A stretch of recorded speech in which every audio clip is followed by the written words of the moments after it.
All right, guys. So my main man has got me set. Say it again. Erica said, "Whoa!" So I didn't know if she wanted me to use this mic or not. Yeah, that's fine. All right, guys. We're seeing all the nitty gritty behind the scenes here. My young gun fired before we were ready, guys. But that's okay. You guys can get a sneak peek of what it looks like. The chaos and madness that is the Real Talk Sports Show as we get set up here to get all the live video and everything set to rock and roll for you. So just bear with us. And we will be talking sports as we always do in just a moment. You want this one going to the Facebook Live or Periscope? You can run to the Facebook Live.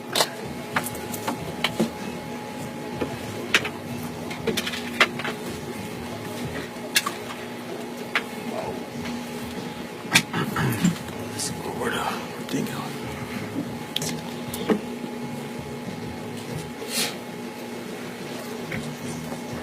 Behind the scenes action, guys. We got some music going on, a lot of things happening here. But you guys, as always, get the sneak peek of what we got going on.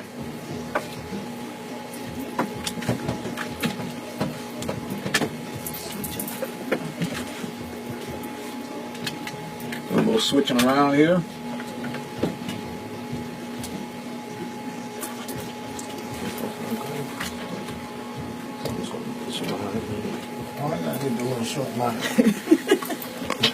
I'll take that mic. Just no, I can take that. I mean, I'm gonna take it off that thing anyway, so you can take the other mic. All right.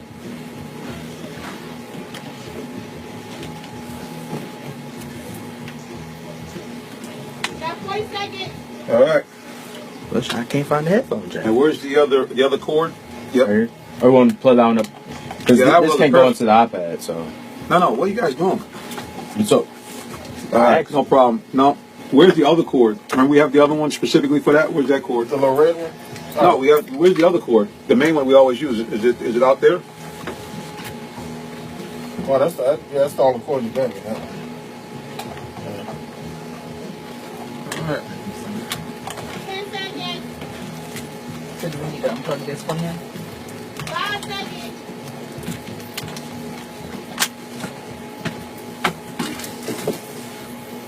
All right, we're back with the Real Talk Sports Show. Again, I'm your host, Mr. Jonathan Simmons, and we're here in the studios at Atlanta's Incredible Radio. And in all our attempt to bring you all this lovely multimedia technology here, we got hands going, arms going, everything, but we are here in the building. Frosty day. Frosty day. We are in full winter mode. So hopefully you guys got all your winter wear out there. It's good. We're going to go around the studio here, and we're going to introduce you to all of our folks that we have in the building with us today. First of all, we got I can't call him the young, well, I guess young gun. Everybody's younger than me. We got Mr. Miles Tyson in the building. Yes, sir. Yes, sir. What's up, ATL? And we have our lovely community outreach host. You guys, if you want to go and take a gander at her stylish outfit, we actually had a chance to go to the Mayor's Mass Ball, so you get a chance to see her all dolled up, looking fancy and excelente there. And the minister actually had a tuxedo on. So you guys can go to Real Talk Sports 7, go on their Instagram page, and you will see us broadcasting to you and getting some great things done as well. So we thank God again for each and every one of those of you. Now, the youngest gun, Mr. Reggie Brown, is also in the building. Yes, sir. All right. Well, I think we're about ready to launch here on all of our multimedia. We're doing some live periscoping, live Facebook video as well. Got a lot going on. I think my name might have gotten lost in translation there. This is Vasir Serrano hanging out with you guys. We're getting all set up just for you. We'll be with you here shortly. Hi, folks. And hopefully you guys on Periscope can now hear us now, because before we know we had a problem. We were not piped into the live studio feed, so hopefully you guys can hear us. I'm going to once again make one more adjustment so I can see you guys when you come in here. Now I will say this to those of you who are new to us on Periscope. We evidently have a problem with new users not understanding the protocol on how Periscope works. You put in a comment. The comment should be relevant to the topic, and it should be clean and without profanity or any sexual suggestive commentary in the Wait, did this happen? Yes, it did. So we're warning you right now. If you do that, Periscope has a mechanism called blocking the user. We will block you immediately and report you to the lovely people at Periscope and Twitter. So please, folks, if you're on Periscope, behave yourself because I will, in fact, block you. And I don't want to do that. I'm trying to be nice. All right, everybody. How was the weekend? Mr. Reggie, how about you? We haven't, seems like we haven't seen you for a while. Yeah, it's been a little bit, young brother. Well, getting finished with school, had some extra study, do well in the finals, finish this year off strong. Senior. Yes, sir. Oh, yes, sir. Well, we thought about you because we went to the Celebration Bowl, and we'll be talking about that in just a little bit, and we saw the infamous Battle of the Bands, as we saw Grambling State University and North Carolina Central get down on the turf at the Georgia Dome. I was thinking about Reggie. Now, what instrument do you play? We never really clarified that. I played the trumpet. The trumpet. So you get that whole thing moving with the rhythm, swinging. Dun, dun, dun, dun. Yes, sir. Yeah, he's yes, sir. That's me. We be grooving out there. Man, see, we always portray Reggie as the young up and coming businessman, but he got a little swagger group with himself. He right there. Nothing wrong with that. Well, there's nothing wrong at all. Well, listen, guys, we're going to open up the phone lines in just a minute. Phone lines are 404-361-1571. You're again listening to the Real Talk Sports Show as we broadcast to you on Atlanta's Incredible Radio, WIGO 1570 on the AM dial. You also can find us broadcasting online at realtalksports.net. You can find us online at WIGOAM.com, and you also can find us on any mobile device. Use the free TuneIn Radio application, put in WIGO 1570 in the search engine, and voila, you will find us broadcasting to you right here and right now. Well, the Hawks, our Atlanta Hawks, look like they're coming out of the ether here just a little bit. They did have a really ginormous win last night against OKC. I mean, that was the way they played and came back to battle against Russell Westbrook. Just showed how well the team has come, how well developed they are right now, and the coach is really getting effective with this small ball approach, having a lot of speed guys, even though Dwight Howard's hurt. But I really like the whole new scheme of them actually going to the small ball. Well, there's no question small ball certainly helped them yesterday. Dwight was out, and they looked like a little different team. Looked more up-tempo. They passed the ball around a lot, and it looked like Dennis Schroeder actually is doing what we paid him to do. Big night for Schroeder last night, 31 points, had 8 assists, outstanding shooting. I think it was 10 of 16 from the floor. So that's the kind of play that we anticipated getting from him when they signed him to that fat contract. He's starting to grow into that player that the Hawks need, the guy that can really take control of the game and hit those game-winner shots if he has to, hit those shots to keep the team alive. Because sometimes the Hawks will just be playing and everybody's missing shots, and you need that one guy to rally around you. And speaking of making big shots, Paul Millsap pulled out a huge win by hitting that big bucket, to really kind of put it over the top for them. So we thank God. We thank God for them and what he's doing as well. Well, like you say, I got my guys running around out there trying to get me what I need. Unfortunately, you know how it is. When you ask for something and you're not clear, you ain't going to get it.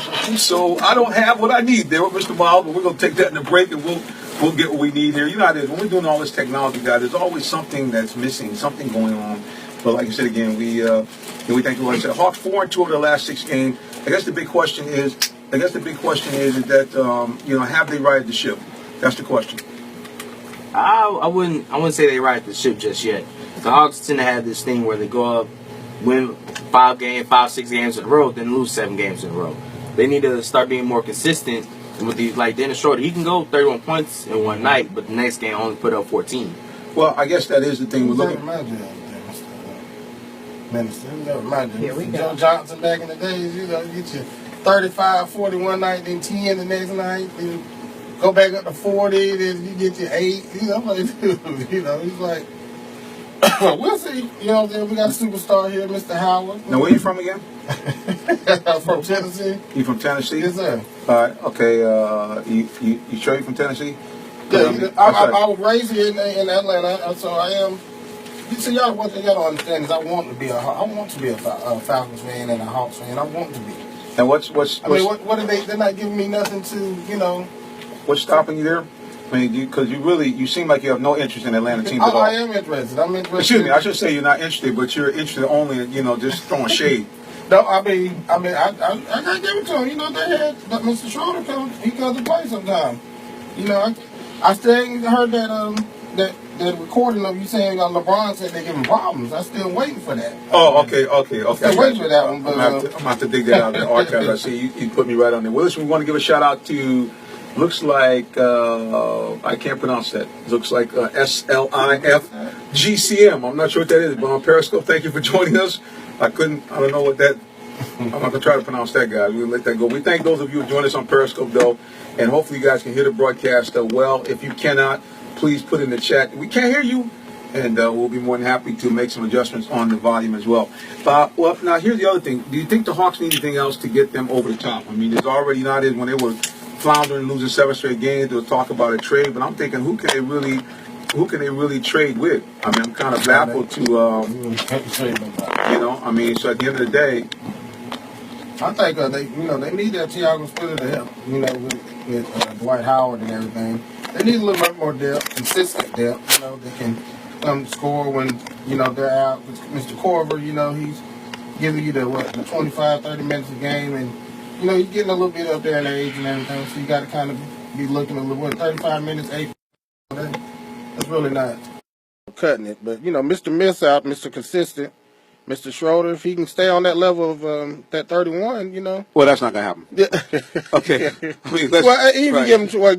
Give him 20 a game. I mean, he got the talent. If he can give me what Jeff would give you when Jeff decided to play game in, game out, which is about and that's what 18, 19 points a game, and give me 6 or 7 assists at least with no more than 2, maybe 3 turnovers tops, then I can live with it. What I can't live with is 15 points, 6 assists, 5 turnovers. Yeah. That I can't live with. And that's really been the problem with Schroeder, is that a lot of times he gives you those games where he gets you these great breakaways to the basket, the whirling and dervish, and then all of a sudden he's throwing the ball out of bounds, he bounced off somebody's head. So, I mean, I just want to see the guy, be more consistent in his playing. I think that would be the real key to that as well. Well, folks, what do you think? You guys buying or selling the Hawks, number one? And number two, do you think that the Hawks need to do anything to move them to the next level? You can give us a call, 404-361-1571, or you can also hit us up online on Facebook. We're at Real Talk Sports, and, of course, also on Periscope. We're broadcasting live, Real Talk Sports 7. You can find us on Periscope, also on Twitter as well. Well, let's talk a little bit about all the stuff that went on this weekend. We had some we played dress up this weekend. Not like that, boys.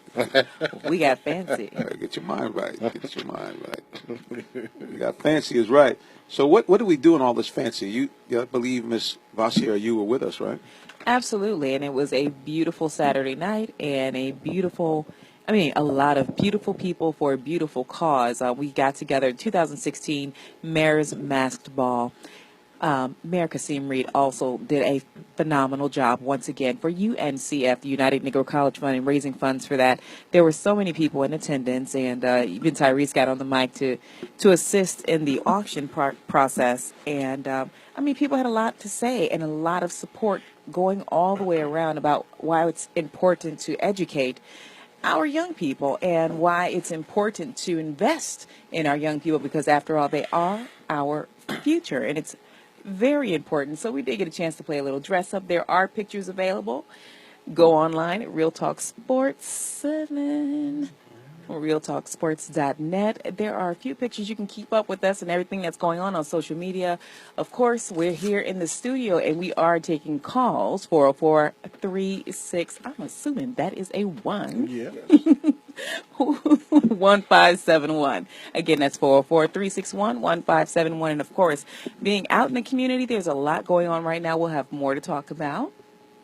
Sir, what about you? I heard that the minister himself went out today and he enjoys a little time over at Top Golf. Now, you guys have to excuse me. I'm a little new to Atlanta, so I'm learning all these fun and fancy places to go. But I understand he was out supporting a very important foundation today, the Arms Foundation. That is correct. Top Golf is I don't want to overplug them because we're hoping that at some point we might be able to get them to give us a little sponsorship. But at the end of the day, we might be out there for a live broadcast at some point in time.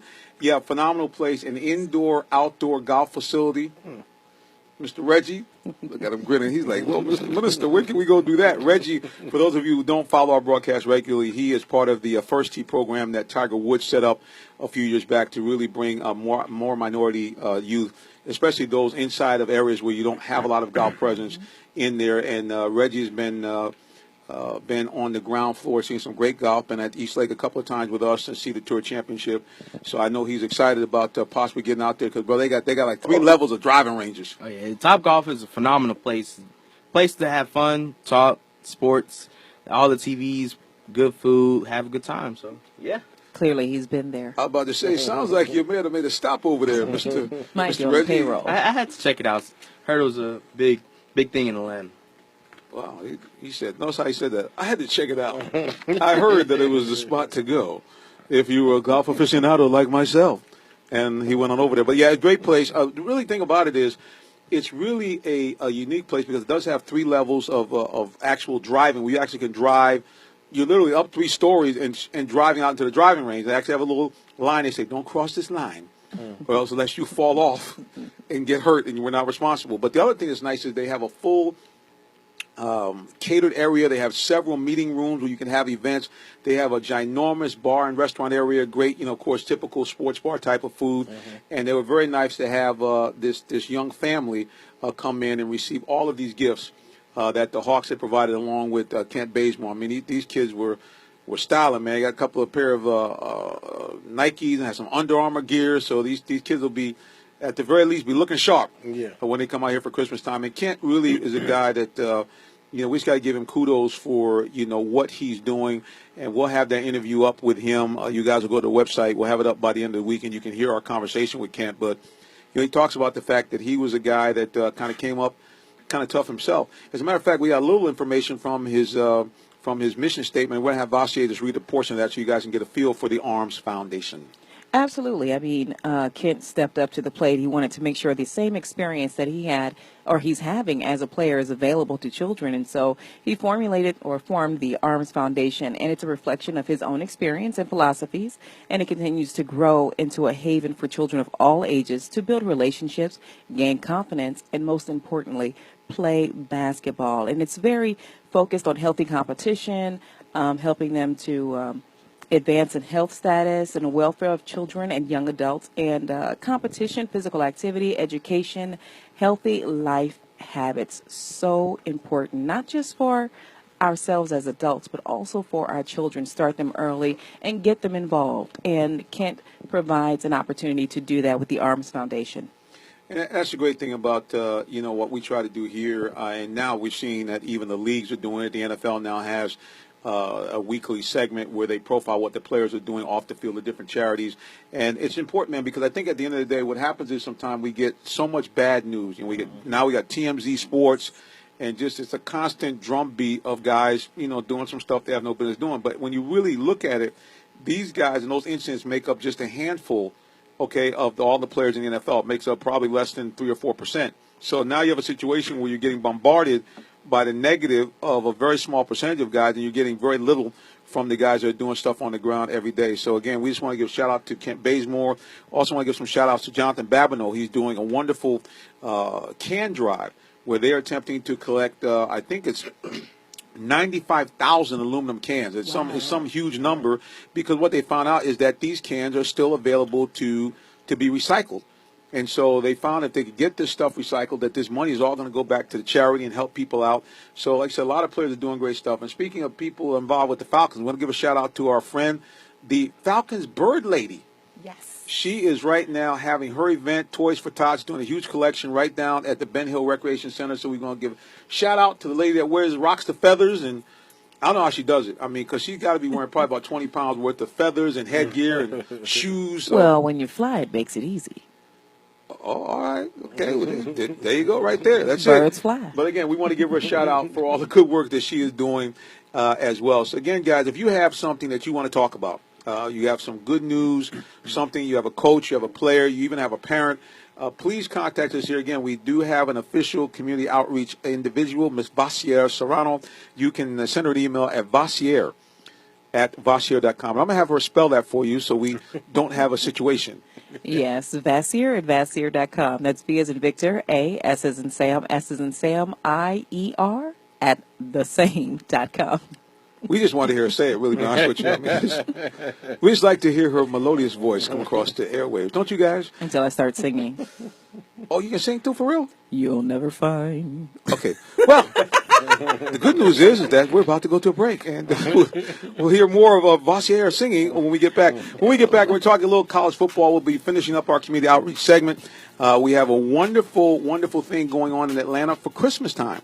And to find out more, you got to tune back in the Real Talk Sports Show.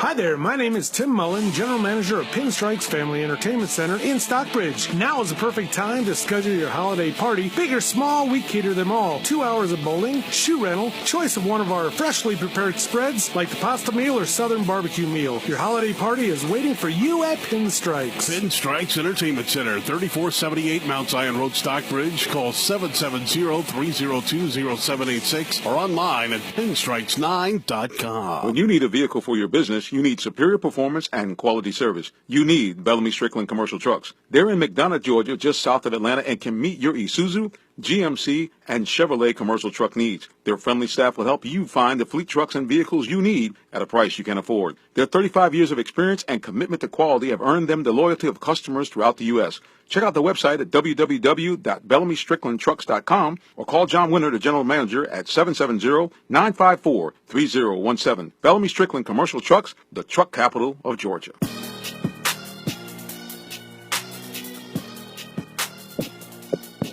And we are back. You're listening to the Real Talk Sports Show as we broadcast to you from Atlanta's Incredible Radio, WIGO, 1570 on the dial. You also can find us online at WIGOAM.com. You can find us at RealTalkSports.net. You also can find us on any mobile device. You know how you do it? Use the free TuneIn radio application. If you don't have it, download it because it is free. Put in WIGO in the search engine or Real Talk Sports, and voila, you will find us broadcasting to you right here and right now. And phone lines are open, and the phone number to call us is? And that would be 404-361-1571. That's right. You call up. Sound like y'all won something, didn't it? Right, did it? As a matter of fact, let's do it. 7-1. Well, hang on a second. You can win something. I forgot about that. You know, we have a sponsor, Pinstripes Entertainment Center. You can win a family gift pack for free bowling, free shoes, the whole 9 yards. Give us a call right now, 404-361-1571. It's too cold to be outside doing anything anyway. So you might as well get your bowling on. And the great thing about these guys is it's more than just bowling. They have a full entertainment center. They have flat screen TVs all over each lane. So, you know, if you got your kids there and your kids are bowling, you can still stay on top of the game and watch it. They have a wonderful restaurant and bar and grill area. And then they even have a laser tag and a full arcade. So wow. That's right. Pinstripes Entertainment Center, located right behind the Office Depot on 138 in Stockbridge, Georgia. So call in. And again, the phone number. Call now for your chance to win at 404-361-1571. Don't you like how we do it, boys? Don't you like it? Well, again, just like I said, so many good things going on in the community. Great things happening all the way around. We had the Celebration Bowl this weekend as well. And the NFL actually did a career forum.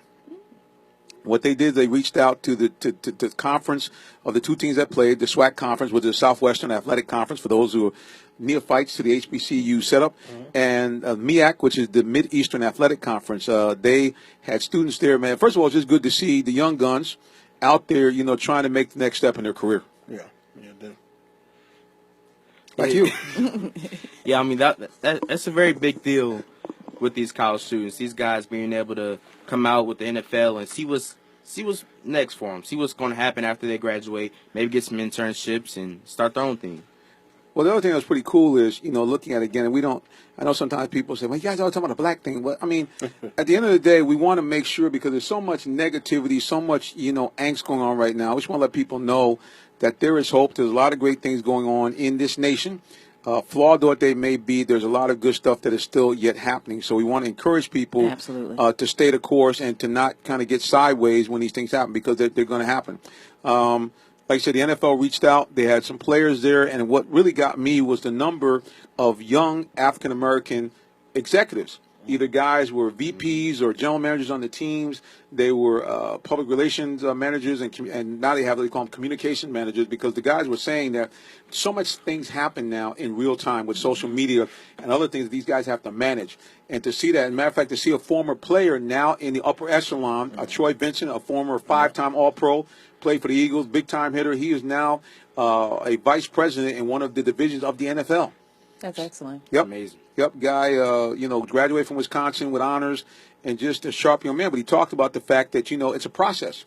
And I think sometimes that we kind of want to circumvent the process. I mean, I know I do. I don't like process. The process usually means a little pain, a little sacrifice. I pray for patience every day. Every day. But at the end of the day, that's what's required. And if we can kind of grasp that, it's amazing all the great things that we actually get accomplished and actually do. So, again, we thank God for all the great things that are going on in the community. Now, speaking of Celebration Bowl, it was actually a game. There was a game, Celebration Bowl. And, Mr. Reggie, do you remember the outcome of that game, sir? I know Grambling State won. Grambling State won 10-9. Close. Right, and the way Grambling won is that the Grambling had a very high-powered offense. North Carolina Central really kept them at bay for most of the game. And late in the game, with about 3 minutes or so to go, North Carolina Central scored a touchdown to cut the lead to 10-9 and lined up for what is going to be apparently the game-tying extra point. Well, you know how it is. They're very funny about you celebrating on the field, so they give him a 15-yard penalty, moved him back. But still, at the end of the day, that's a very makeable field goal. Yeah. Because, they don't do what the NFL does. They still have you kind of up close. And the kicker for North Carolina Central came up and shank. And the Grambling got the ball back and basically ran out the clock. But not before some excitement. There was an onside kick that North Carolina Central actually recovered, but the ball did not go the necessary 10 yards. Oh, okay. So they had to kick again. Grambling got the ball and ran out the clock for a 10-9 victory, breaking the hearts of the guys in North Carolina Central. And these guys, the thing about North Carolina Central, I got to give them kudos because they really said we wanted to be in this championship game. And I want to just explain to you guys, they play in what they call the FCS, which is the Football Championship Division, which means that they don't have bowl games as we have them in the Division I schools. They basically actually have a playoff system. Well, I think it's 16 teams or maybe even 32 teams actually go and play a playoff to determine a champion. Well, for the first time in years, there was not one but two HBCUs that were in the top 25 in the nation. Both those two teams happened to be them, and they decided not to play in the playoff tournament. Wow. So what do you guys think about that? Yeah, that's very interesting. I don't know why they wouldn't want that publicity that they're going to get on ESPN and stuff, because, that's the main goal for some of these HBCU schools is to get that main, so everybody can know who they are. You don't have folks in ESPN rarely talk about HBCUs, so I'm a little shocked by that one. Yeah, there had to be something at the university, something to do with that. I guarantee the players and the coaches wasn't about that. That was But most times they get paid pretty decent when they get on ESPN if you're facing them big schools. So yeah, that's really well, I guess I can give you guys a behind the rundown. scenes. I can give you guys the explanation here how this works. Both coaches were extremely excited about being there. They both said that they would actually choose this game over going to the playoffs. Reason why is because they have a contract, the HBCUs, and this game has a contract with ESPN. And ESPN has put them as the first bowl game of the year. And they say, even though you have to come on at 12 o'clock, we guarantee to televise the game nationally. And we're going to stroke your check. Walked away $1 million. with a nice purse. So that's why they ain't go. There you go. There's Money a talks. method to the madness. Right. And that's really what it is. I mean, now I will not just spend a lot of time with this because I don't want to seem to be negative. Yeah. But I will say that I think there's a time for us, especially those that are in what we call African American media, working for stations or groups that are African American owned. I think that the bowl people are going to have to do a better job in reaching to us here on the ground floor that are here in Atlanta. And, get us engaged in the situation in terms of promotion early on. I also think that, hey, it's like anything else. They're going to have to make an investment. Nothing's free. Yeah. And so I think that there should be some money spent. If not money, certainly some in-kind packages, maybe a VIP ticket package that you can give away or free tickets in the lower section, but something where, those in African-American media can really promote it. And then also use more of the people here in Atlanta on the ground floor. You have to kind of do the non-traditional, because one of the things that came to me is that when I look at this game, you can't promote this game like the New Mexico Bowl. Like just another one of those, early bowl games that we kind of snooze through. If we say this game is the championship of black college football, then it should be kind of have that air to it, and we should kind of even promote it in the community that way. Aggressively across the nation. It should be, because that's the thing that's kind of been difficult, is the last 2 years they've really not had, a full house. Yeah. So is it like the two best black college football teams every year? That's what it's going to be? The SWAC championship team and the MEAC. Because they actually a Division I team, so that's right. That's how they do it every year. Okay. All right. Yeah, I definitely think that's very important. If you get the Atlanta community be able to, or just the little the southeastern region, be able to talk about it real big, hype it up like they do some of these bowl games. Because honestly, I think the Celebration Bowl is a better bowl game than half of these bowl games that they got, where they got big schools going against these little small schools. They're going to blow them out by 45 points. You actually want to see an interesting bowl game. Yeah. And so, they definitely have to do a better job of promoting it. Yeah, it's definitely, I understand the promotion thing, but, I mean, as a competitor, I would like to be in the playoff and see if I'm the best in my, league, too, FCS. So, I understand that, but, like you said, at the end of the day, the money is probably better. Most of these schools ain't really getting $1 million check for one game. I can assure you they're not. And maybe that's another solution. Maybe they can find some way for these guys to be able to play in this game and still be able to get somehow and play in the tournament. Yeah, the playoffs. Yeah, because from my perspective, you would like to have that aspect of saying, okay, we actually have a shot to be the national champion of the entire nation. Yeah. Black colleges and the regular colleges as well. So I mean, at the end of the day, man, I just think it's a situation where it's a great event. It has a lot of potential to be bigger. In terms of bringing the former players in from the HBCUs, to getting some of the bigger stars out. I mean, we have some good guys. I mean, you'll be able to see my interview with Aeneas Williams. Here's a guy that just was inducted to the Black College Football Hall of Fame. He also was inducted to the National Football League's Hall of Fame. Guy, one of the best defensive backs in history.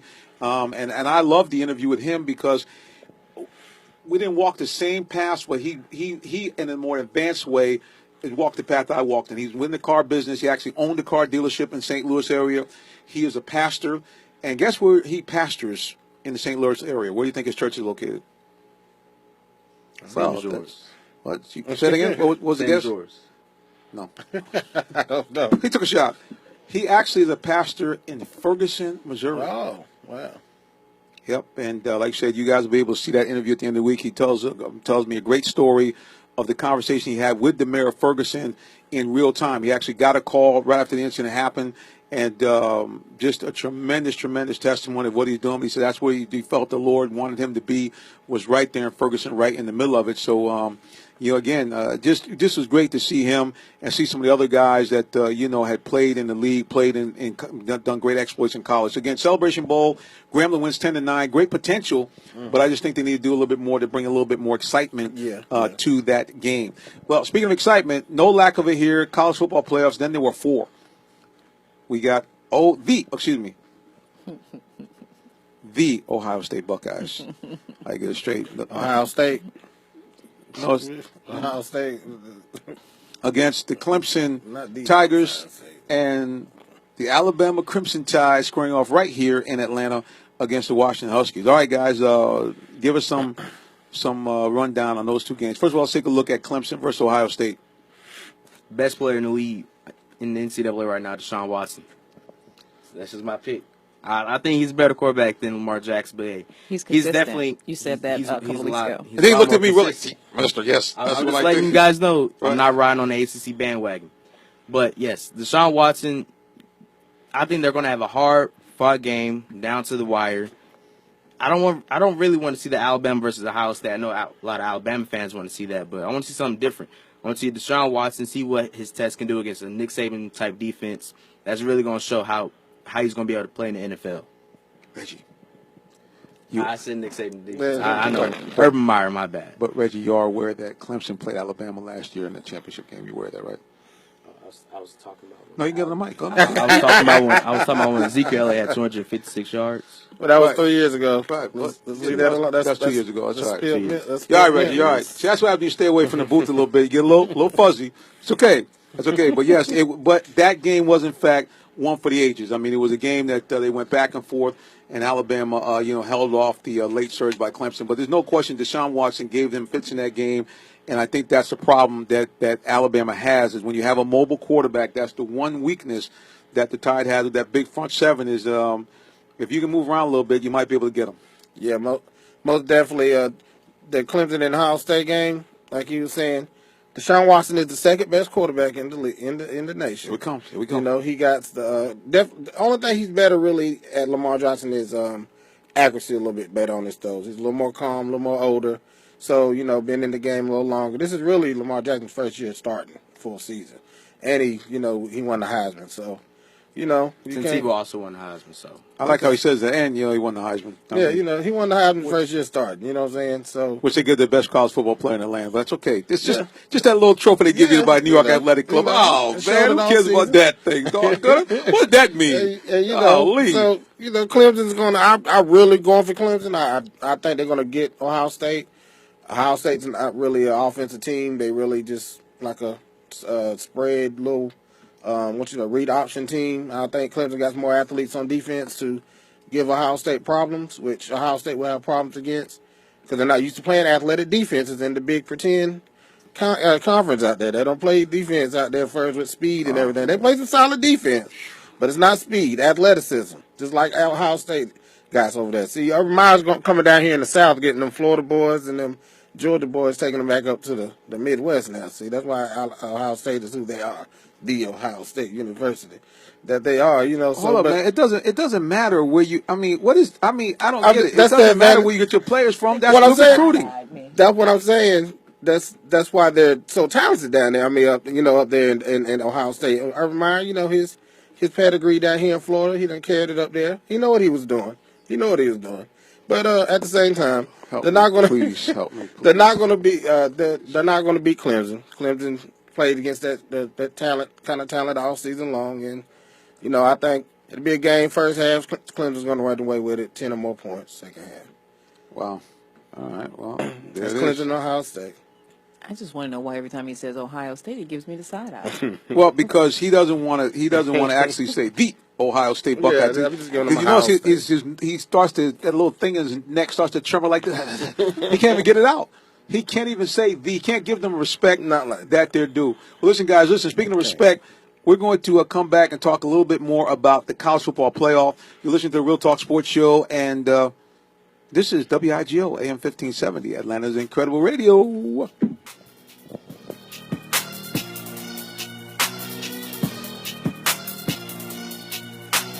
While you're shopping for others at Southlake Mall this holiday season, we have a sweet gift for you. Spend $250 at any combination of Southlake Mall retailers between December 15th and 21st and receive a customized fragrance oil from the Oil Bar. Enjoy your gift as a perfume, cologne, or home fragrance. Anyway, guys, we know that you guys weren't that excited about hearing all of our commercials, so we wanted to try to go ahead and let you guys kind of at least hear us in between the break, and then we'll pop it back on once we are back on the air. We're talking a little college football now. I'd like to hear what you guys think about the college football playoffs. Who's going to win? Washington versus Alabama, and of course the Ohio State Buckeyes against the Clemson Tigers. Yeah, but I'm going to tell you something. Not everybody's using that V. I know. When I interviewed Aeneas Williams, he said, "I'm from V, Southern University." I'm thinking, well, I think they want to make their school sound more. Right. Well, that's what they do for Ohio State. It's the same thing. They do the same thing for Ohio State. It's still Ohio State. They really are. Hey, it makes a difference in the words. You can have a theater or a theater. Something about that. It's all about the semantics. It's all about that, boys. So at the end of the day, man, it's like you said, man. I just think it's going to be both games should be very good. I think the Washington game is going to be better than people think. No. First half it's going to be good. Alabama's going to walk away in about 5 minutes left in the third. They're going to start pushing away.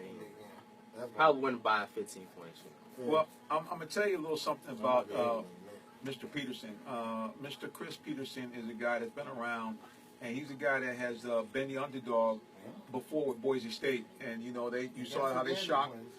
Say again? He got gadget plays, too. Right. So, I mean, I'm just telling people, hey, man, don't fall asleep on Washington. You're talking about Nick Saban here. You're talking about Alabama's powerhouse, Alabama. Y'all on a whole nother level this year. I don't know. It seemed like both you guys kind of, especially Reggie, kind of saying that with a little, hey, yeah, they're Alabama. You sound like an LSU fan the way you said that. Yeah, they're Alabama. Yeah, they're the big dogs. You didn't really seem like you had a lot of, excitement about that there, young man. I'm never going to be excited about Alabama. I thought there was a little shade underneath. That wasn't a nice. Here we go, guys. We're back.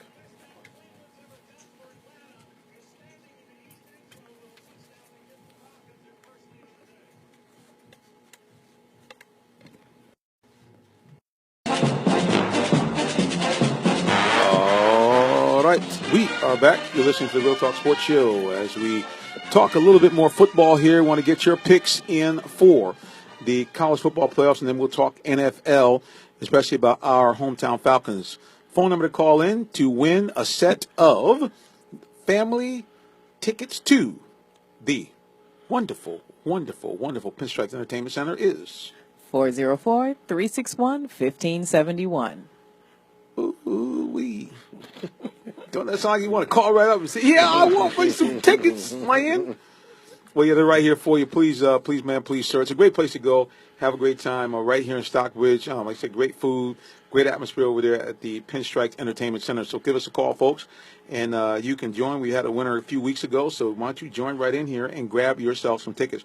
All right, guys, you're thinking that it's going to be a cakewalk, Washington against Alabama. I definitely think Washington's going to come into the game, try to hit Alabama in the mouth, hang in with them first half. Second half, get right back in there, and Alabama's just going to show them, hey, we really the big dogs in this thing. We're just going to walk away from it. Yeah, I agree with you. They do got Washington, in my opinion, are the best receiver in the country. Besides maybe head-to-head with the Oklahoma guy. Daddy Westbrook. Westbrook. But I'm talking about Ross for the Washington Huskies. Now, he's probably net to net with. I don't know if y'all seen him play this year, but the boy's bad. 4.29 40 speed.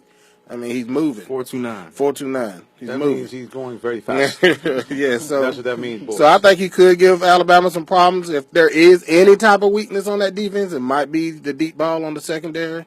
If the quarterback can stand up that long to get it off, so it could be problems. But at the end of the day, the tide's going to roll on into the championship, and it's going to be another good year for Alabama. Well, again, I think it's going to be an interesting game. I do think that it might. It really just depends, man, on one thing. It all gets down to this. If Alabama does not turn the ball over, they're almost an unbeatable team. Mm-hmm. That's really the bottom line. If they do turn the ball over at all, Washington does have some offensive weapons in Jake Browning, who I think, I'm not sure what's going on. He had about 2 or 3 game slump. I think that with these 2 weeks worth of rest, he'll be ready to go. And you also got to remember they got Myles Gaskin, their running back. That guy almost 1,400 yards on the ground. So look for him. And John Ross, of course, over 1,100 yards receiving. Yeah. And the guy has 17 touchdowns as well. So Washington is not sleeping. We're going to go to the phone lines here. Welcome to the Real Talk Sports Show. And who might we have on the line? Well, hello there, partner. Hello there. How are you, sir? I'm doing great. You got all. I am enjoying the show. I'm gonna tell you something right now. You got all of the young guns' ears got real perky when you came on with that voice and said, "Hello, partner." Like, what? Hello, partner. I was happy to hear that it was a lady. I tried to give other people a chance to call in, and it's getting close to that hour. I said, hey, I'm listening. I'm going to call in if nobody else does. Well, I love it. Well, now, what do you think here about the college football playoffs? Do you have any particular dog in the fight, ma'am? I don't. I just enjoy the sport with college football more so than I do the NFL. Even though I'm a diehard Packer fan, to me it just seems like the college teams are so much more into the game. So I just enjoy all the teams. Well, for those people who are now, all the eyebrows are raised, let me explain who this lady is. That is the spiritual soldier, April Seminat. She comes on with me every Wednesday morning here on the Clarion Call Show. So get your minds right. Get your minds right. Get them right, boys, right there. Well, yes, sister, well, we appreciate you, man. And the Packers, I mean, here's the thing. Remember what was said from our man. I know. He said, we're going to run the table. And so far, so good. Packers have won all their games, and really what's going to get down to is they have 2 more games to play. If they win them both, they, in fact, will win the NFC Central because they would have the tiebreaker over Detroit. So Aaron Rodgers might be a prophet. That's true. And here's the other That's thing. true. They I'm might not disputing. they might end up coming back here for a return trip against the Falcons if that happens. Y'all don't want that. Atlanta don't Well, want that. Right, because, I They don't mean, want that I issue. think Atlanta wants that issue. No, The they way that don't. Atlanta's playing right now. well, Atlanta's playing pretty good. But at the end of the day, I think that what you're going to see here really is I think you're going to see two good games here in these college football playoffs. I think that Washington is going to play better than what everybody thinks, especially if Alabama makes any mistakes in that game. I think, again, Washington has the kind of offense to do some business. Now, in the other game, you got Clemson against the Ohio State Buckeyes. Any picks in that game, sister, before you go? What do you think? Any picks? well, I have to say that if I have to choose somebody, I do think Washington is underrated, most definitely. And must say, because I have two kids in college in Ohio, I'm going to have to go with Ohio. Oh, Woo woo. Oh. she I'm picking gonna have to go underdogs with in Ohio. both games, baby. Oh. She. My earphones ain't working. Oh, man. It sounded like you said The Washington was headphones going to be work just Alabama fine, or my something. brother. There's a little bit of hating going on in here. You have to excuse Yeah, him. I hear some hateration. Hateration. That's what's going on right here. Because here's the thing, Miles really anything that's not Southern, he ain't feeling it. I'm gonna be honest with you. He tried to put on a good front. Oh, excuse me. There is one thing Southern that he just doesn't have any affinity for. Is anything out of Atlanta. Wow. See, I'm fair. Well, I'm a northerner all the way. I'm from New York, Me too. so I'm from Connecticut. I'm going up north. I'm going up top for any choices I make anyway. There you go. Except for my Green Bay choice. Well, Green Bay's northern team too. So I mean, there you go. Well, it is up that way. You right across the tie. Well, listen, how can people find out more about you and what you do? Because we just actually have finished our community outreach segment, and you actually are someone who really does that in real time. Tell people quickly a little bit about what you do and how they can find out more about your organization. Awesome. Well, I have an organization that's a 501c3 called Woman to Woman and Associates, and we assist women in crisis from domestic violence, homelessness, and substance abuse right here in South Metro Atlanta. We are on all facets of social media. We have a Center of Hope right smack dab in the middle of our great city of Riverdale, and you can reach us at our office number, 770-376-7879. There you go right there, the spiritual soldier. You also can hear her right here on Atlanta's Incredible Radio, WIGO, every Wednesday morning, bringing you a nifty segment called Motivational Moments with the Spiritual Soldier. So check us out tomorrow morning, 9:30 a.m. right here on same station, WIGO 1570. All right, sister, listen, we appreciate you, and good Lord willing, we'll be back at it tomorrow. Yes, sir. See you tomorrow. God bless. Well, a huge supporter of the show, and again, that's somebody that really gets to it, because what she does is that they've actually, from time to time, had to do interventions. They've had to hustle women out of the house and get them secured somewhere else and get money for them to eat and food and clothing, and just literally got to get them out or else. So we appreciate what she does in real time. That is hard work, and a lot of people can't do it. So we thank God for her, and thank God for just her energy to keep to do it. Well, I mean, again, you look at Clemson, Ohio State. It really gets down to the quarterback play. J.T. Barrett, if he plays the way he's capable of, Ohio State is going to give Clemson all they can handle and then some. Deshaun Watson, if he's on top of his game, Clemson can roll. I mean, there's no ifs, ands, or buts about it. They have one of the best teams in the country, most explosive offense in the country. And there's really a guy that doesn't get a lot of publicity, but I think he could be the turning point even if they play against Alabama. That's their running back, Wayne Gallman. Here's a guy, 1,000-yard back. He rushes, probably using around 6 yards a carry, 15 TDs. So I think that he could be really the wild card, whoever Clemson plays. Because, like I said, if he gets the ball, man, I saw him here against Georgia Tech. He's a big old boy. Yeah, that's if they give him the ball, though. They really don't run him consistently like that. They do, 45, 50 passes a game sometimes. Deshaun Watson. And why wouldn't you? Deshaun Watson, 3,900 yards in the air, 37 touchdowns. You're throwing to the sensational Mike Williams back from that bad neck, almost 1,200 yards receiving, 84 receptions and 10 TDs. So, yeah, I mean, they're like an air offense. But, again, when you get in the playoffs, defenses get a little tighter. Mm-hmm. The coverage gets a little tighter, and the players are better. Mm-hmm. So, again, I think look for Wayne Gallman to have a impact in this upcoming game against the Ohio State Buckeyes. As a matter of fact, I think he's going to need to play an integral part if they expect to knock off the Buckeyes. I know everybody is thinking that, it's just a Clemson cakewalk. But like I said, Ohio State, this team, when you think about it, over the last 3 years, I think has lost, 2 or 3 games? They're right behind Alabama as far as, you know. There you go. That's why they got the favoritism already. That's why they there without winning the Big Ten championship. That's why. Okay, That's why they boys, there. let's look at some records here. Now, I know you don't like to deal with stats, Mr. Miles, but the college football playoff has been in existence for 2 years. This is the third year. Okay, there have been 2 champions. One of them is Alabama Crimson Tide. The other one is Ohio State. the Ohio State Buckeyes. Ohio State. So, before you kind of just give them the little. And keep in mind, there is one coach out there. Well, actually, 2 of them now. But there's definitely one coach that's not afraid of Nick Saban because he's actually beat Nick Saban head to head. Several times.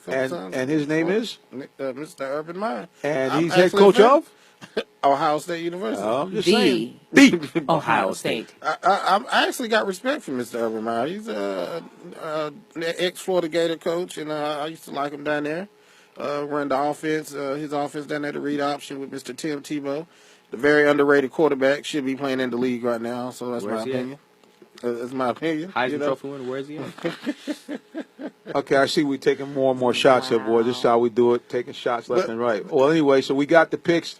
Everybody's going here. We got a split booth here. We got half of us going, looking at Alabama and Clemson to meet once again in the rematch. Yeah. And then we have a caller and maybe somebody coming on the fence looking to Ohio State and Washington to pull a shocker. Well, I'm actually on the fence. I'm having an internal battle because I'm from Ohio and therefore my affiliation with the Ohio State Buckeyes. But I went to high school in South Carolina. So now I'm really like, what am I going to do? Are you a Southern gal or you go orange? I'm comment. See, that's the other thing. You know, combination. The Tennessee guy jumps on orange. Yeah, give me some orange. Right. Let's do that. That is my favorite color. Oh, hey. Well, let's jump now to our Atlanta Falcons. Falcons, 2 big. I think that's somebody's phone ringing. Is somebody calling somebody? Is that my phone? Oh, look out. Busted. Hold up. I can't answer this call right now. I'm on the air. So I'm going to just say this. Okay, I will call back because I'm on the air. And there you go. So that's what we'll do. In any case, guys, you know me. I'm keeping it real. Phone rings. I'll answer it on the air. I don't care. I did an Urban Meyer. Remember, he was in the middle of a press conference. His wife called him. Said, honey, make sure to bring the milk home. And he went ahead and picked that up. Well, anyway, speaking of bringing the milk home, here's what we got here. The NFL has announced their 2017 Pro Bowl rosters, which, good Lord willing, since in Orlando, I might be making a trip. I moved here from Orlando. We may be making a trip. Oh, We may be snap. going several times for different reasons, but All right, well, she says she looked like she might be rolling out herself. There we go. Okay, well, at the end of the day, they have announced the 2017 Pro Bowl roster. And guess what team leads the NFC in most players selected for that team? caller, are you there? The Atlanta Falcons have an NFC leading not 1, not 3, not 4, but half a dozen Atlanta Falcons are heading to the Pro Bowl, baby. Led by the big 3 from last year. Matt Ryan, Julio Jones, and Devonta Freeman. Speak much, sir? How you like that? No words? You know, I'm dude, happy about this. Oh, you know I got to go now. It says this year's Pro Bowl features a return to the traditional AFC versus NFC. No more that dumb. What was it? What they used to have was they had Michael Irvin against Coaches stupid. Oh, I'm sorry. Hold up. I'm sorry. Tell them how you really feel. Yeah, because I mean, it's real talk. I mean, the stupidest thing I've ever seen: the Irving team against the primetime team. Guys wearing lime green and couldn't tell what the guys from one team playing against the other on the other team. So I remember Luke Kuechly laid the wood to one of his own players. I'm like, come on, man. Come on. But this is what you want right here. This is what you want. I went back to normal, huh? Back to normal, baby. Hawaii? No, Orlando, man. Because they knew you did just say Orlando. Yeah. Orlando, man. Now, who do you think is the overall leader with most players on in the league, period? NFC and AFC. Who do you think, what team thinks leads overall, has the most players on the Pro Bowl? I thought you said the Falcons did. Falcons have the best in the NFC, but there's an AFC team that has even more. The AFC got to be Okay. Ding, ding, ding, ding, ding. You have a winner. The Oakland Raiders have 7 players on the Pro Bowl roster. Well deserved. Well deserved. Well deserved. And head-to-head, Falcons against the Raiders during the regular season. Yeah, that last Hail Mary they had at the end, that little pass they had, or ain't that what it was? Oh, man. You sure? That was a long time ago. You know, they done went on a 5-game losing streak since then. I'm just wondering. I forgot about that. Help game. me. Somebody, please help me. Help me. I'll tell But you. congratulations to the ATL Falcons. That's what you say. Congratulations to your hometown Falcons. Now, just let me see what you're going to do in the playoffs. That's all I want to see. Man, how about that guy? I'm judging you by the playoffs. I have to agree with him, too. I can't get too hyped over the Pro Bowl. That's all cool. A little fan voting right there. But you're not going to mean nothing if you don't make it through the first round of the playoffs. Yeah, I mean. I'm speaking life. That's what I'm talking about. Well, we'll go over the lineup real quick in the NFC. Let's take a look at this here. It looks like we are fading fast. I think I'm losing power on my screen here. We're going to have Reggie tap the screen really quickly to see if we have any more life left here. Oh, yeah, there we go. We got life. Okay. Here's what it looks like. These are the rosters for the NFC Pro Bowl. Wide receivers, of course, we just mentioned Julio Jones from the Falcons, Odell Beckham of the New York Giants, Mike Evans of the Buccaneers, and Larry Fitzgerald returns to the Pro Bowl team, Arizona Cardinals. At the tackle position, we have Tyron Smith, of course, the Cowboys, Trent Williams of the Redskins, and Jason Peters of the Eagles. At guard, Cowboys still rolling. Zach Martin, a beast. Brandon Schreff for the Redskins. Redskins doing well. T.J. Lang of my Packers. And now you see that the split thing here. You're already scared of him already. At the center position, Travis Frederick of the Cowboys, and backing him up, Alex Mack of the Atlanta Falcons. Tight end, Greg Olsen, Panthers, Jordan Reed, the Redskins.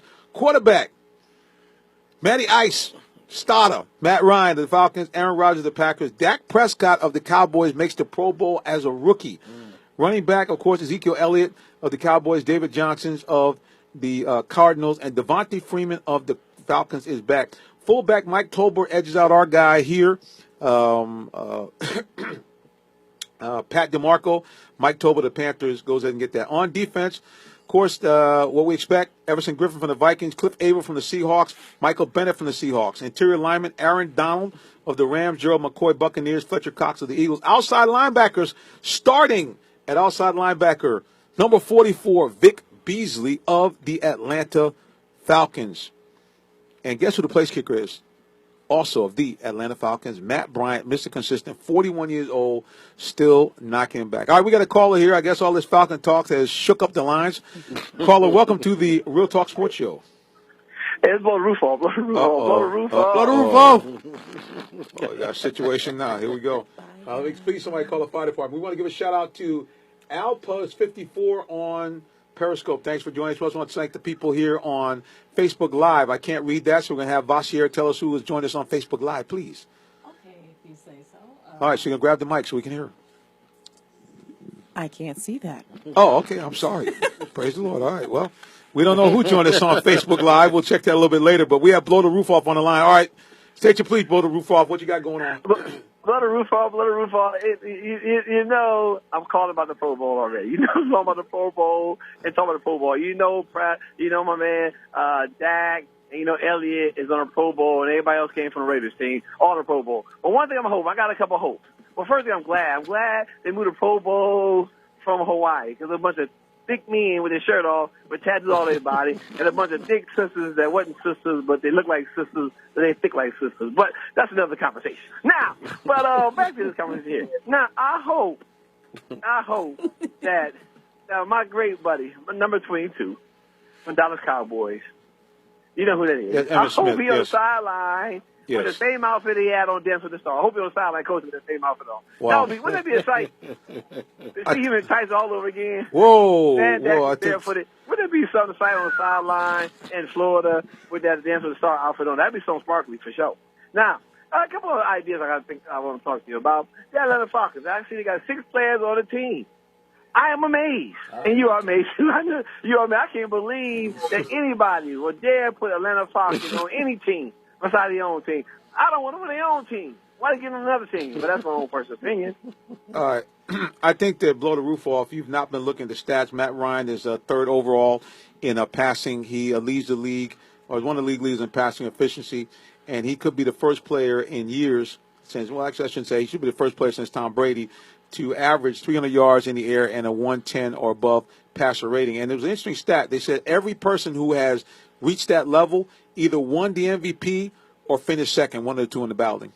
I'm just saying. Third don't mean nothing to me. It was three stooges too, and they all look a fool. So what's three got to mean? What's three mean to me anyway? It was three stooges, and they all was stupid. Now, that's you a little bit again. Where the old Barry White at? Barry White in today? No, Barry White is not in today. He took a sabbatical. He's not with us. But I'm sure. I'm this little off football. I see you at the Mayor's Ball over the weekend. It's beautiful. Now, that little thing in there with you, was she at the Mayor's Ball too? If you're talking about our community outreach person, Miss Bassier, yes, she was there. She wore a lovely black gown, which I'm sure all of you saw that. Lovely jewelry ensemble. Yes, she was there. She was the belle of the ball. I seen what she had on. I seen what she had off, too. That was beautiful. Lady, Okay. You look beautiful. Thank you. Now, Thank so you very see you much. later. Blow the roof off. All right. Well, that's blow the roof off. Okay, someone please call the fire department so we can get our roof back on here because blow the roof off has done the best he could to blow the roof off. All right, guys. Well, always excitement when that guy calls. I mean, just a lot of business going on. He's a happy man. We see that. So we're excited about that. And we also know people watching on Periscope, you're wondering why the screen is fading. That's because I have about 3% power left on the iPad. So if we disappear near the end of the broadcast, we just want to say thank you and God bless. We appreciate all those of you who have joined us here on the broadcast. And also those of you on Facebook Live video, I'm going to find out who you are during the break because I will admit my glasses won't let me see the screen from this far away. But we appreciate all. What's that, a laughing point? No, I'm with you. I need visual aids, and that's a joke. I'm with you. I have a vision problem. Hey, let's laugh at the preacher. He can't see. That's great. I'm glad you didn't ask me to look over there because I would have been straight. Okay, let's get it straight. I mean, you wouldn't be laughing. I'm in the car driving, and you in the car. You say, "Oh man, I hope the guy's all right." You would be, be chuckling. Oh, there you go. Okay, well, let's everybody tighten up. Tighten up. Speaking of tighten up, phone lines are open. You can give us a call. You got a shot here. We're going to keep these tickets out and available because we want someone to win this because these things are great event, great place. And so we're going to have that phone number for you one more time. It is 404-361-1571. That's right. So call us up and you will get yourself a set of a family package. Oh, free bowling, free shoes at the Pinstripes Entertainment Center located in Stockbridge, Georgia, right behind the Office Depot on the highway at 138 in Stockbridge, Georgia. Well, you heard the rundown there. The Falcons did a good job. 6 players on the All-Pro team. Do you think they can run the table and not only get to the playoffs, but possibly get a first-round bye or certainly up as high as the 3rd seed? What do you think? I definitely think they can get it up to high as the 3rd seed and clinch into the playoffs, but that's one thing. Is making it through the playoffs is the next thing. Who they line up to go against once they get 3rd seed? Somebody like Green Bay. I mean, Aaron Rodgers not going to get to the middle of the playoffs. He's been there. Matt Ryan really hasn't been there much. I think Aaron Rodgers is a more developed quarterback. He might throw a couple more Hail Marys and might slip up. All right, Miles. Well, to piggyback off what Mr. Reggie said, yeah, they get the 3rd seed. It's possible that they could get that 3rd seed if they beat win out, which is a big if. You know, the Carolina Panthers did win this past weekend. They got back in the winning kind of. They did, and they look, and it's like Devontae Freeman says. At the end of the day, man, these guys are going to play us tough. They're not. This is a division game. Not going to get in here and just lay down. They're going to play hard. And they're traveling to Carolina. So we're gonna see about that. So I wish the Falcons well. Please, somebody help me, please. I wish him well. I just hope he don't throw no goal line. No, you don't. Just tell the truth. You don't wish him nothing. You want to see a loss, you come here and say, "Minister, I told you they're gonna choke up in the stretch." That's what you really want. Well, they got some help with Tampa Bay losing. Tampa Bay lost, so they got some help. Just secure. They don't have to look back that much no more right now. They ain't breathing so much down in there. So buddy, they got a little space for them. But hey, like I said, the Falcons are about a year away with that defense. They're young, but I really like what Mr. Quinn is doing with that defense. I really like it. Here's the thing. The bottom line, if this defense can keep injury free, they have all the potential to be in a year or two, a dominant defense. Yeah. Because I don't think any of us here, even me, because I'm a big Falcons fan, but big fan of Vic Beasley. I don't think nobody, not me, nobody, even Dan Quinn could have predicted that Vic Beasley would go from a guy that some people are calling a bust to a guy that right now is in the running for Defensive Player of the Year and leads the league in sacks at 13.5 sacks a game, leads the league in forced fumbles with 6. I mean, this guy has just been a terror. I mean, every week he gets better. The more they switch around, move him up. I mean, Vic Beasley is starting to. He's what they drafted him for. Right. He's living up to his name, and I definitely think that's what the Falcons need, more players to step up like Vic Beasley. They've been doing so, but the guy's just phenomenal. I mean, he's forcing the quarterback to move out the pocket more, rushing the quarterback, and once you start doing that and putting pressure on the quarterback is one thing that the Falcons were lacking last year. That helps out the defense and gives Matt Ryan some more weight off his back. He doesn't have to drive down the field and get 6 points every time. Yeah. Well, the interesting thing is when you look at the situation the Falcons have right now, like I said again, defensively, these guys are just what it is. They talk about this. They say, "Hey, man, we are more in sync. We have better communication." And like I said, these guys just look. I mean, they look like they are a team to be reckoned with. Yeah, he's definitely better at the position of linebacker where he can read and attack. A lot of defensive players like that better when, at the college level, he was just so dominant and strong. He was just getting through there. But in the NFL, where he's a little smaller for the defensive lineman, where now he can read and attack and use his athletic ability to get in the back and still use his pass rushing skills, too, from the linebacker position when he gets up there with a blitz. So they really, like I said, Mr. Quinn's a master at the defensive side. So we're going to see if his defense, expertise come out. But once again, you notice I'm saying the defense is the top 10 maybe in the next year. No, they still on the other side of that ball. We still got somebody to worry about in crunch time. But I'm just saying. Okay, all right. I'm just worried about the defense. Now, I just want to ask you a couple of questions. So I'm just clear. Okay. Right now, at least right now, I don't know about what's happening next week Yeah. or in the playoffs the next year, but right now, the number one offense in the NFL is? The Atlanta Falcons. But I've seen them do that before. No. I've seen them do that before. No, not the number one offense total in the league. Now, and who scored the most points overall in the league? The name of that team is? The Atlanta Falcons. Okay, and they're the only team in the NFL that's averaging over 30 points a game. The name of that team is? There's a delayed response. The Atlanta Falcons. And I think that kind of rests my case, Mr. Officer. I'm going to rest my case right there. I mean, at the end of the day, listen, man, I mean, anything could happen. I mean, you're right. The Falcons could choke up. They could have a fluke play, but right now the Falcons are playing very well. And really kudos to them because, remember, we were throwing them as dead in the water 2 weeks ago. When they had that bad loss against Kansas City, Tampa Bay won. All of a sudden, everybody's thinking, man, are the Falcons going to choke up? But they went out. Yes, both of these teams are bad, but we've known in the past where the Falcons have played against teams they should have won, and they played poorly. In this case, they beat the brakes off of both of them. But they still got two more. They got two big rival games. They sure do. Carolina and New Orleans. And New Orleans, and that game going to be right here. And they both capable of beating the Falcons. Last regular season game in the Dome. Be there, be square, baby. They're both very capable, but like I said, I really wish I want the Falcons to progress through the playoffs. Notice how he couldn't get the word out. I want the Falcons to win. He could only say, I want them to progress. couldn't even say, I want the Falcons to win. And he stuttered. I want them to progress. It's not easy putting them two together like that in the playoffs. I had to think of a word right quick. Oh, this man. But I really do wish they would. Hey, man, don't tell people on my show, man, because they're going to start looking for me. Well, hey, you run the show. That guy just slamming everybody. He's out of control. Who is this guy? Hey, man. The numbers look good. They do. We'll see what they do. I mean, I don't understand how you the number one team like that with all that offensive firepower. You 8-6, 8-5, or 9-5. They're 9-5. Yeah, 9-5. I'm sorry. Okay, they're one game away from double-digit wins. They have improved over last year. Oh, they definitely games, right? So they've done. Listen, let me ask you a question. If someone said at the beginning of the year the Falcons will be 9-5, would everybody be happy or no? Right now, at this point in the season, would everybody be happy? Well, I expect it. If I was a Falcons fan and you tell me that we're going to be 9-5 at the beginning of the season, I think you lying to me. Yeah, it sounds like you're going to be letting down my hopes because the Falcons, I respect them as a team and the quality that they have right now. But it's the fact that, all right, you put up 42 points to get the 49ers. They're just as good as Jacksonville this year. I don't want to hear it. And the Rams. Come on now. Okay, but that's what they did what they're supposed to do. They blew them out. They blew out the Rams. They blew out. And remember now, the Rams had a good defense. And they beat the brakes off of them, too. They got a good front four. Good front four. The Rams are no head coach. All right. You know what? I can't.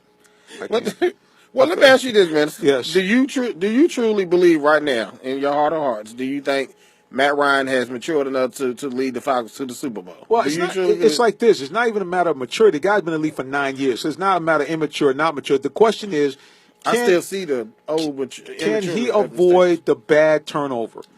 That's the question. Keep in mind, the great Peyton Manning had the same problem. The same problem. Go back and read, man. He, I think, 6 consecutive years out in the first round. So it's not like this is something new. And Peyton Manning's considered one of all-time great players.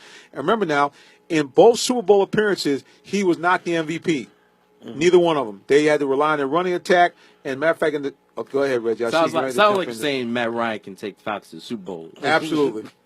Well, yeah. You that's just. Wow. Oh, Wow. wait a minute. I have. You going to tap the mic no on, man. way that the Falcons can make it to the Super Bowl from the NFC. You know what? They cannot beat Dallas. That's just a fact. Right now, man, I'm feeling some kind of way. I mean, It's real talk sports. So I gotta be real. The Falcons, Matt Ryan, he's good right now. Yeah, he's top 3 quarterbacks in top 3 right now. right. He's definitely an elite quarterback now. Can't say he's not elite now. Elite numbers. Right. Elite numbers, yeah. Wow. But elite quarterbacks can take their teams to the Super Bowl. Elite quarterbacks can make it past the first round and first 2 rounds in the playoffs. Do you think Matt Ryan could really do what Tom Brady do with Gronk out and them Elderman out, and Matt Ryan could go with that offense, that talent they have Matt on Ryan offense had and do no that what Julio they do? Jones. All right. They would be They wouldn't nowhere be near nothing. what They they're wouldn't at. be Funny you should mention that, fellas, because Julio didn't play in the last 2 games. I'm just Okay. I'm just saying. Julio doesn't he need didn't to play it down. against the 49ers. But you were asking, could he do this if he didn't have this guy, that guy? Okay, his key receivers were Nick Williams off the taxi squad. Matter of fact, got injured, can't play, got the concussion protocol. So where are we going? They had a big play to Levine Tololo, a guy who allegedly can't catch from the tight end position. So come on, gentlemen, give the man. I mean, listen, I have been a Matt Ryan critic myself for a good minute. So I'm not going to try to make it sound like I've always been in Matt's corner, but this year you can't really fault the guy. I mean, you just can't. You know, there's a difference between a superstar and a star. You know, it's elite and just a very good player. All right. You know, it's different. He's not elite. Well, here's the question. He's not elite. First of all, okay, name for me your elite quarterbacks. In the league right now? Yeah, because you make it sound like there's a whole lot of them guys out there floating around. So name your elite quarterbacks for me, please. Tom Brady. Tom Brady. Aaron Rodgers. Aaron Rodgers, okay. Drew Brees. Who's having for Aaron Rodgers a mediocre year this year? Go ahead. I still put Drew Brees as an elite quarterback. Okay. And what's the New Orleans record right now? Are they 500? No. Okay. Next. How many rings does Matt Ryan have? Okay. Well, how many Brees. rings Drew do Drew Brees have? One. Oh, so don't you make it sound one like is Drew Brees better has than no none. ring. Well, One is better than none. That makes you elite. Drew Brees, who else? You got that's 3. I'll throw Ben Roethlisberger as a quarterback. He's almost naming the same ones I'm going to. Okay.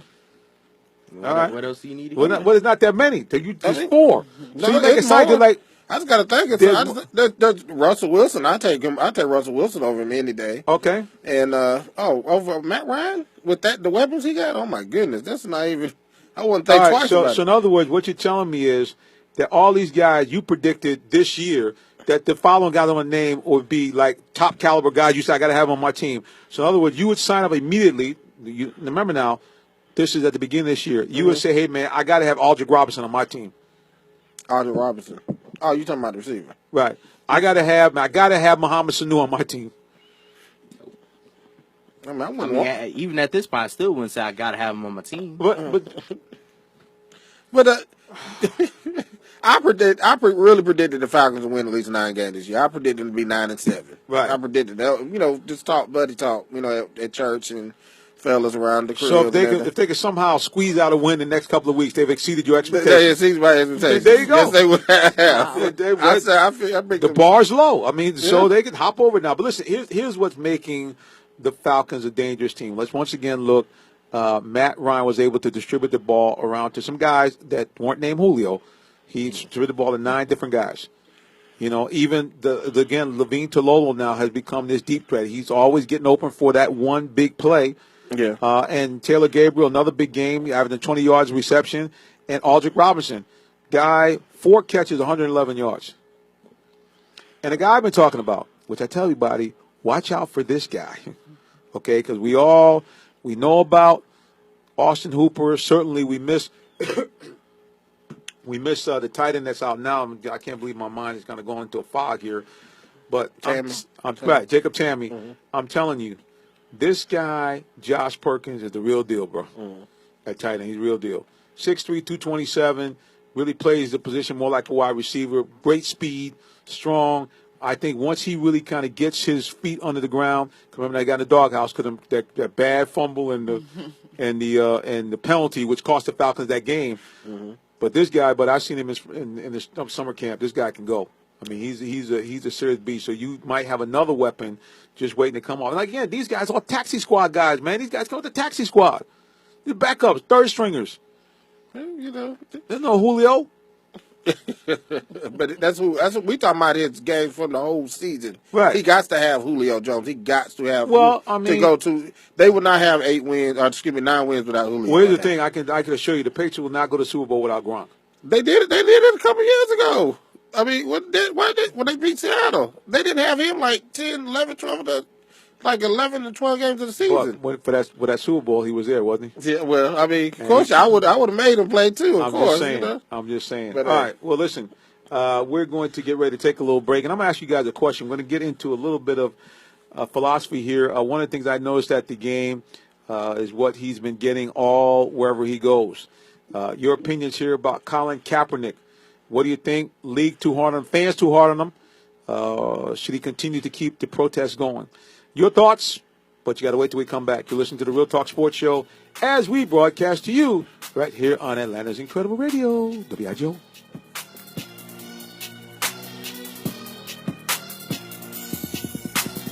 Today, how to incorporate your business in just 10 minutes. Okay, so now can we tell who's there? Can we tell? It says April, Spiritual Soldier, Okay. La La Land, All right. Wow. Saint Manat joined. It's actually Leland, but that's okay. Okay. Oh, my bad. La Land. I'm sorry. Facebook has heard that. Okay. Now, that's okay. It was my first time. She mangled your name up, sister. That's all right. I'm so sorry, but you are awesome. Right. We're done in love. Okay. Charge it to the head, not to the heart. Whatever you want. Use all those nice little slogans. And Falcons fans, I want to let you know I'm not a hater. Uh-huh. I just want to see some consistency. That's it. That's it. I don't want y'all to see my face. I just want y'all to hear my voice. Well, yeah, matter of fact, I want you to look down. I don't want you to mistake me for him and have something happen. You say, well, he's the guy, the ringleader, it's that Simmons, and then, clip me as a non-Falcon guy. So, no, don't. I just want to see him. That's all. I just want to see him just go more than the first round. That's all. And Matt Ryan not throw the game. That's all I want to see. Then I will say something, I have no faith in the band at all. Oh, buddy boy, this is what we go through, guys. This is the kind of nonsense we go through, the shenanigans that I have to put up here with this guy right here. That's okay. I still like him, though. I believe their chances would be shot if Freeman would ever go hurt. I don't think Freeman needs to play too much in these next. You talking about Julio? No, Freeman. Yeah. Okay. They're gonna need him, I guess. Carolina.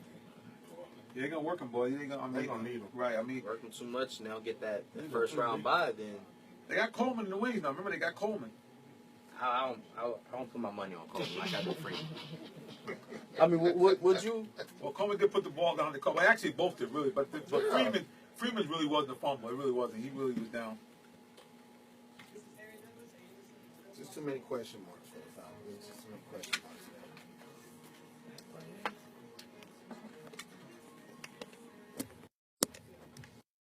Yeah, they calling me a Jesus freak. I'm just following all the orders that Jesus sees. And I'm just trying to reach all the people that Jesus reached. He gives them resuscitation. So my engineer told me, Minister, your mic is off, so stop talking. I was just doing some pantomime. I was just like pretending that my mic was on and it was off. Well, listen, we are back here, the Real Talk Sports Show, final segment here, looking at the NFL and looking at the NFL's treatment of players in terms of what has been going on. Two big issues still out with us. Number one, Colin Kaepernick booed heartily every time the guy touched the ball. I mean, every time he touched the ball, the boo birds were out. What do you think? You think people should maybe ease up on the guy? Because basically, at the end of the day, it's his right. Absolutely. To do what he does. Absolutely. And I had people, because again, I'm down inside, and I heard people saying, "Get out of here! You don't like the country? Get out, you bum!" I mean, it's just people. It's just. I was like, I mean, for real. I mean, I think my thing with Colin Kaepernick is the first couple weeks in the NFL when he made the stand, he took a knee during the anthem, started having all the players doing it. Everybody was backing up Kaepernick. But as you see, a couple more weeks go by, it starts to die down. The hype of that starts to die down. He still does it. He got the starting job, but now I think the fans just like, okay, we started putting a little faith in you, giving you the coach put you at a starting job, and you're not doing nothing. Well, I think that's pretty much what the fans are going through. You got a guy who they feel doesn't respect the country, and a guy who can't play football right now. Yeah, I can agree with you. You're going to get some boos regardless for Colin Kaepernick at the moment. Mm-hmm.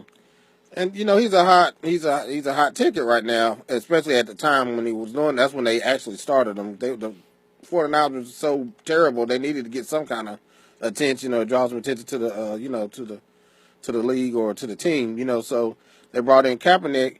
Like you said, he got his right, but at the same time, it's a time where you just need to you said your piece, you said whatever you had to say, and just let it go. You know what I'm saying? Don't just like when the Cuban guy passed. He was putting on his opinion. I don't remember exactly. I can't quote his actual word for word. Castro, when he passed, he had something on Facebook or something that he went viral, and he said some stuff like happy or something. I don't know. It was some crazy stuff. But Stephen A. Smith was talking about it. He just started to talk too much a little bit. Just do your piece. Say your. I feel like Colin Kaepernick, he made his point, like you said. Yeah.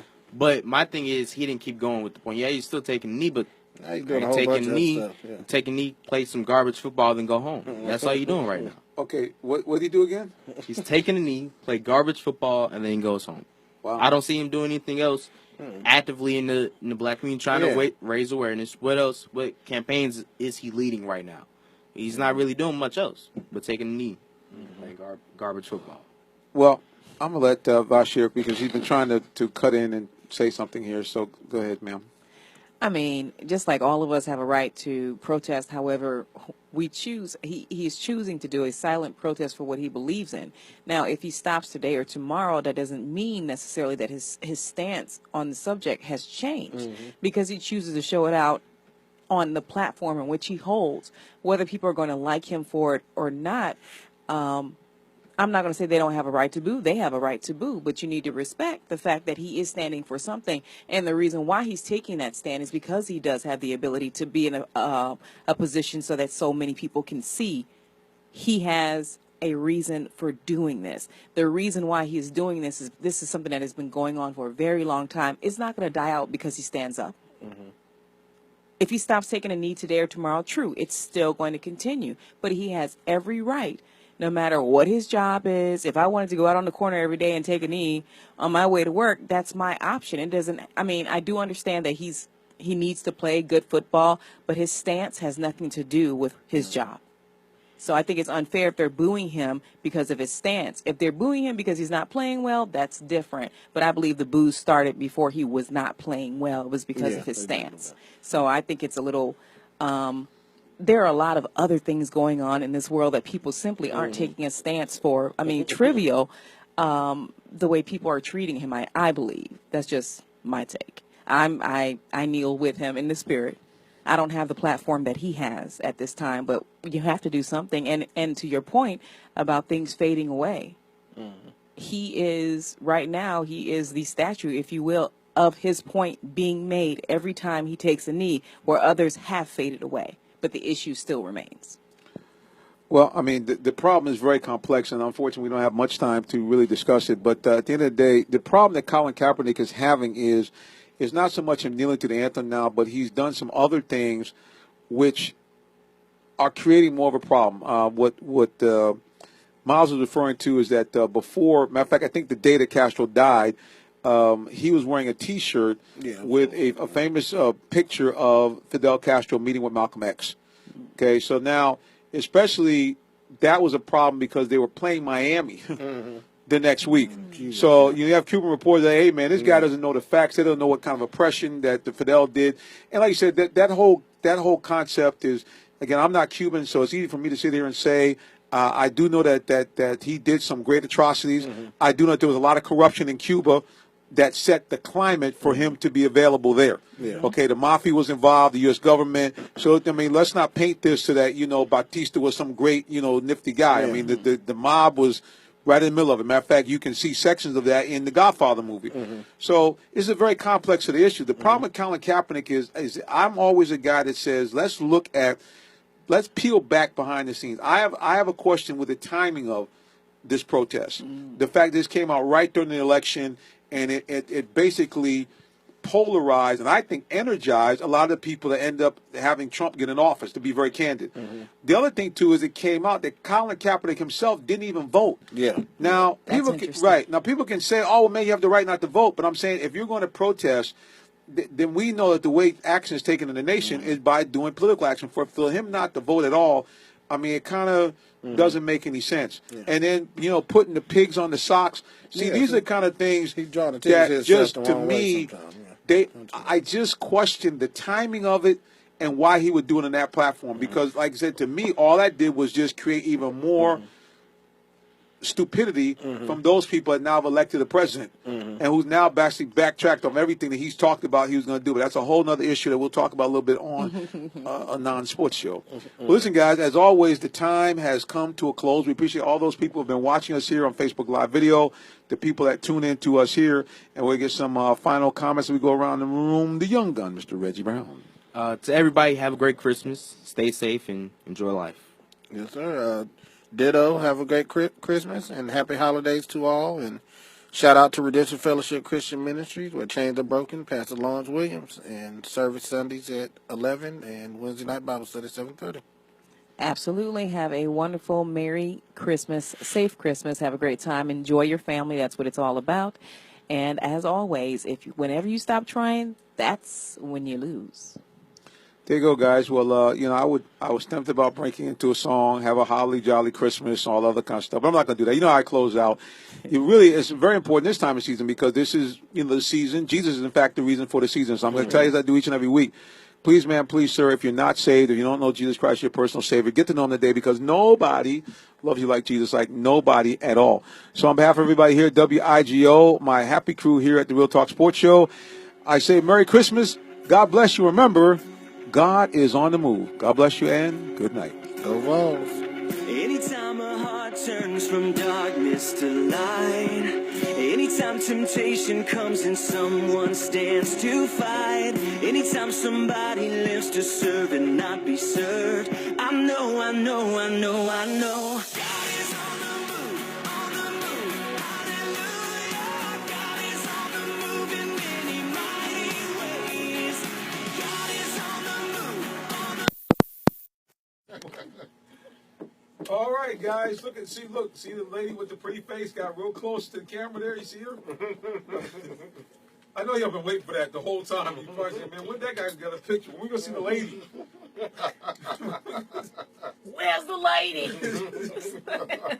I hear I don't see it. Where's the lady? Oh yeah, I know, guys. See, we give her a hard time because this is the first time in a while that we've had a regular female contributor. For those of you who are familiar with our show, back in the day I had the lovely Miss Jennifer Mackey come in here, wife of Georgia Tech Hall of Famer Malcolm Mackey, mother of the beast at offensive tackle for the Hampton Pirates, Malik Mackey. We shouting you out, bro. And so, again, we appreciate all those of you who tune in and check us out. Remember, man, I got some good stuff coming. Check my website periodically. I'm going to have some stuff up from the Celebration Bowl. I have stuff up from Kent Bazemore's event. We'll also have some things up from the Mayor's Mass Ball. You can see more of that lady. Oh, you see me, too. I'll be out there. Listen, I wore tux. You did some stuff. Right, she made me wear tux. I didn't want to do it. I was going to just wear my regular suit and shoes. And boy, I regretted that. Shoes. Them shoes, them tuxedo shoes, I mean, they beat my toes like my toes stole something. I mean, I couldn't even, listen, I had to stop towards the end and sit down for 5 minutes before I could walk home. I had to take my feet out of the shoes, let them kind of circulate for a little bit before I put my shoes on and leave. That was real, guys, like I said, it was real crazy. It was real crazy. And she told me, oh, you gotta put on something tonight that look nice. Yeah, I look nice, but I was feeling real messed up, boys. I'll tell you that right now. It actually comes with the territory.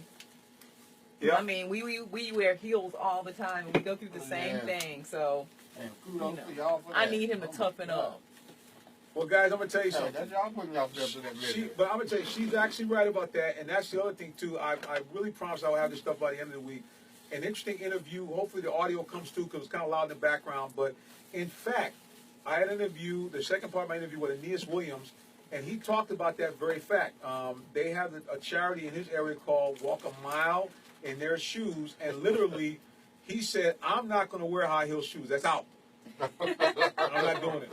Well, when he gets to the event, he saw all of these men, different races, different sizes, wearing shoes, and he said, "Okay, here's what I'm going to do."